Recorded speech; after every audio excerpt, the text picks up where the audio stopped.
Comment accompagner l'intégration régionale afin de favoriser la prospérité économique sur le continent africain? Nous sommes ici à Sipopo, la petite cité en périphérie de Malabo, la capitale de la Guinée équatoriale, où s'est déroulée la 54e assemblée de la Banque africaine de développement. Plus de 2000 personnes ont participé à ces assises. Une opportunité pour les SPA, gouvernements, entreprises, représentants de la société civile, think tank et universitaires de partager leurs points de vue sur leurs efforts à réaliser dans l'intégration régionale et d'échanger sur les défis majeurs du développement en Afrique. Pour amorcer son émergence, l'Afrique veut mieux s'intégrer. Une intégration régionale qui passe par l'abolition des frontières, l'amélioration et la construction des voies de communication. Pour y parvenir, la Banque africaine de développement a investi plus de 15 milliards de dollars destinés au financement des infrastructures d'intégration régionale. Son président a établi 5 priorités stratégiques pour accélérer le développement de l'Afrique. Le renforcement de l'intégration entre les pays constitue un point axial de ces priorités. Le pont Sénégambie, inauguré en janvier 2019 et qui relie les deux rives du fleuve Gambie, permet aujourd'hui de doper les échanges commerciaux, mais aussi de favoriser l'intégration sous-régionale via le corridor Dakar-Banjul, Bissau, Cotonou, Abidjan et Lagos. Ce pont a essentiellement été financé par la Banque africaine de développement à hauteur de 93,8 millions de dollars. Il facilite déjà l'interconnexion des réseaux routiers et a fortement réduit le temps du trajet.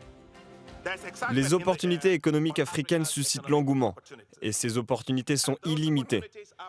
Grâce à l'entrée en vigueur de la zone de libre-échange continentale africaine, l'Afrique va devenir la plus grande zone de libre-échange au monde avec un PIB combiné de plus de 3 300 milliards de dollars. L'élimination des barrières tarifaires à elle seule va faire progresser le commerce d'environ 53% et grâce à la suppression des barrières non tarifaires, le commerce pourrait facilement doubler. En Afrique centrale, l'une des régions les moins intégrées du continent, l'institution financière panafricaine s'est dotée d'une enveloppe de 3,9 milliards d'euros sur 7 ans. De l'argent disponible pour des projets d'investissement susceptibles de renforcer les liens entre les différents pays. Cette sous-région s'étend sur une superficie équivalente aux 3/4 de la Russie et est peuplée de quelques 130 millions d'habitants. Un marché potentiel qui reste extrêmement segmenté du fait de la multiplication des frontières nationales. Afin d'encourager l'intégration sous-régionale, la BAD s'est engagée à y construire non seulement des infrastructures de qualité, mais aussi à développer des échanges interrégionaux, tout comme des investissements transfrontaliers.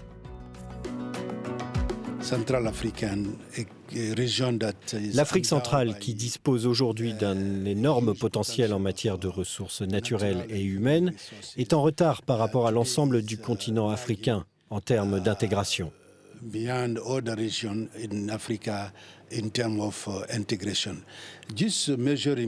Quand on regarde le volume du commerce intra-régional, cette région affiche un indice d'intégration de seulement 6% contre 15% ou 17% de moyenne en Afrique.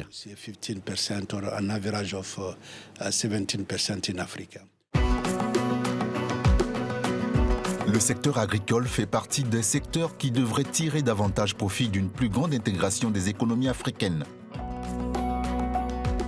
Avec 60% des terres arables disponibles de la planète, le continent détient la clé de la sécurité alimentaire mondiale. L'enjeu, à présent, pour les agriculteurs africains, est d'intégrer les chaînes de valeur régionales et mondiales. C'est précisément l'ambition du programme Nourrir l'Afrique, lancé à Malabo par la Banque africaine de développement en partenariat avec la Corée du Sud.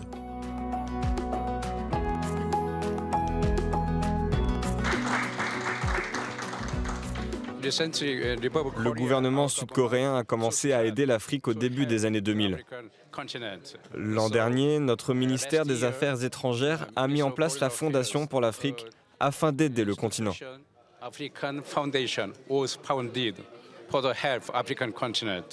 Cette réunion a été l'occasion pour des représentants de la ville sud-coréenne de Busan de présenter un système de drones destiné au secteur de l'agriculture en Afrique.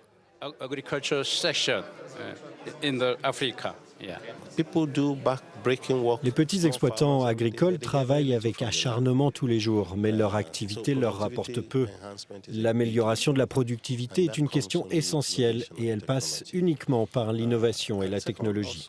Le deuxième point, c'est que les petits exploitants peuvent gagner en productivité, en force, s'ils sont organisés en groupe. Seuls, ils sont très faibles et vulnérables. Si les cultures d'un agriculteur qui est tout seul sont ravagées par des maladies, il est anéanti. Mais s'il fait partie d'une association, d'une coopérative, s'ils sont plusieurs milliers, alors ils sont capables de tirer profit de cette force.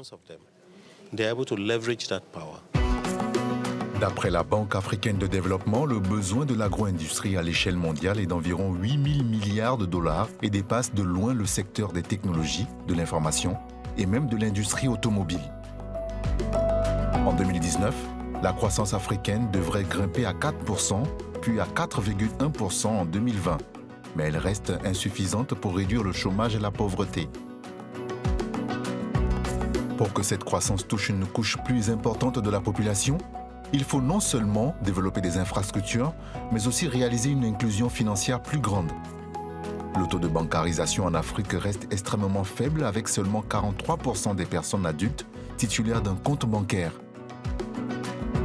Les experts estiment que la finance numérique sur le continent devrait favoriser l'accès du plus grand nombre aux services bancaires. C'est dans cette optique que la Banque africaine de développement et ses partenaires ont lancé à Malabo le mécanisme africain d'inclusion financière numérique pour renforcer la sécurité et le développement des transactions financières numériques en Afrique.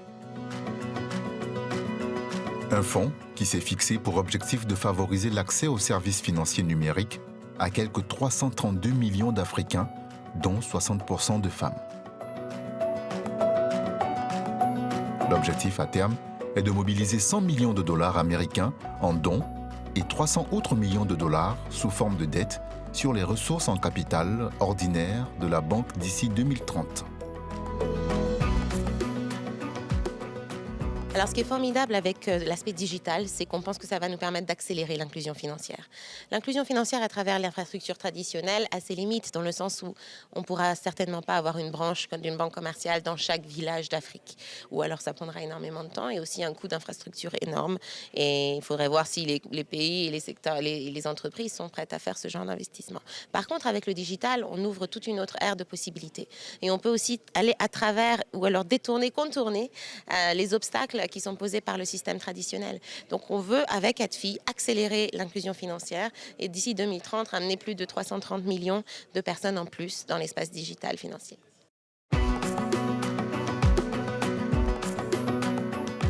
Ces fonds seront destinés à développer les services financiers électroniques pour les communautés à faible revenu.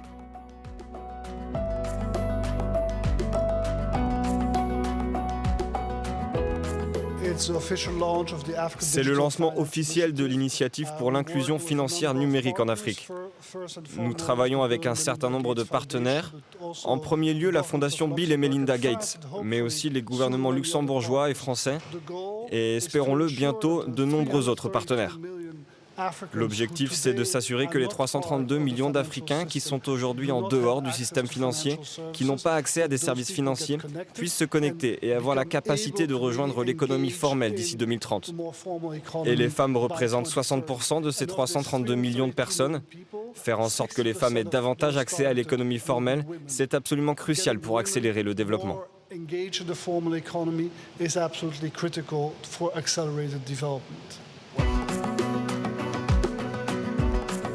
Les technologies numériques permettent d'étendre l'accès aux services financiers pour des millions d'individus, dont les femmes. C'est là une perspective incroyablement séduisante et la BAD mise beaucoup sur ces nouveaux outils pour intégrer des millions d'Africains actuellement non bancarisés au système financier formel et réglementé. Lors de cette assemblée générale annuelle, la Banque africaine de développement a aussi procédé à la signature de plusieurs accords bilatéraux. L'un d'eux est l'initiative Boost Africa e-Lab, une initiative conjointe de la BAD et de la Banque européenne d'investissement pour l'emploi des jeunes en Afrique. Elle vise à tirer le meilleur parti du potentiel du continent et à multiplier les opportunités sur le terrain. L'accord porte une subvention de quelques 2,5 millions d'euros. Nous en avons profité pour signer avec la Banque africaine de développement un volet du projet de relance de l'Afrique que nous cofinançons. C'est une très bonne initiative menée par l'Union européenne et la Banque africaine de développement.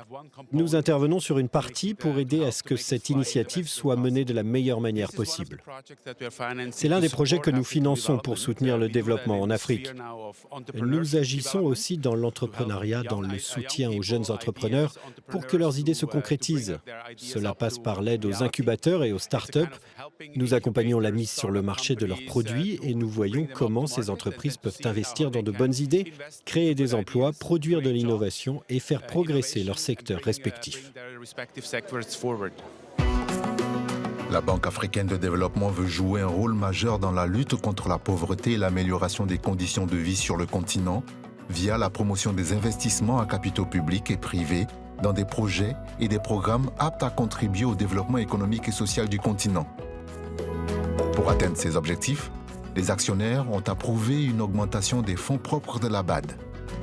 Oui, nous sommes résolument optimistes parce que tout simplement, au niveau de la Banque africaine de développement, c'est vrai, il y a des actionnaires régionaux, il y a des actionnaires non régionaux, mais le processus d'adoption des décisions est un consensus.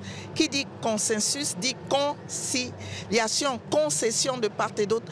Et nous sommes certaines que nous arriverons à convaincre certains partenaires non régionaux de rejoindre la majorité des États africains qui pensent qu'il est nécessaire de recapitaliser notre banque pour lui donner justement ces moyens-là de permettre qu'il y ait cette intégration régionale. Vous savez, le financement des infrastructures, pour en revenir au thème donc de nos assises, demande des ressources conséquentes. La Banque africaine de développement est une banque solide. Grâce au soutien apporté par nos actionnaires lors de cette assemblée, elle est extrêmement solide. À présent, nous pouvons envisager l'avenir avec confiance. En 2018, la BAD a contribué à la pose ou à la réhabilitation de 2430 km de lignes électriques et à l'installation d'unités de production d'énergie pour 447 MW. 19 millions de personnes ont eu accès à des technologies agricoles améliorées, pendant que 14 autres millions de personnes ont eu accès à des services de transport.